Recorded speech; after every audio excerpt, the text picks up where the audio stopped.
Welcome to Pindar Poetry. We hope you learned something new. You begin by verifying essentials. Check your phone's OS and the Google Pay app version so you know compatibility. Then make sure network access is stable, switch between Wi-Fi and mobile data to test. Once done, sign out and back into your Google account if credentials are shaky.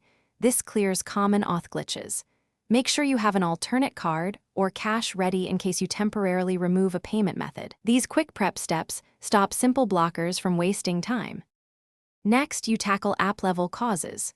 Clear the Google Pay cache and, if needed, app data. Force stop and reopen to reload settings. If payments still fail, remove and re-add the card. Enter details carefully and authorize with the SMS or email OTP. This refreshes tokenization. Also inspect app permissions and background data so the app can sync. Lacking permissions prevents transactions. Once re-added, run a small test payment to confirm success before proceeding to larger amounts. To finish, confirm the bank isn't blocking the transaction. Call your issuer to check holds, limits, or fraud flags.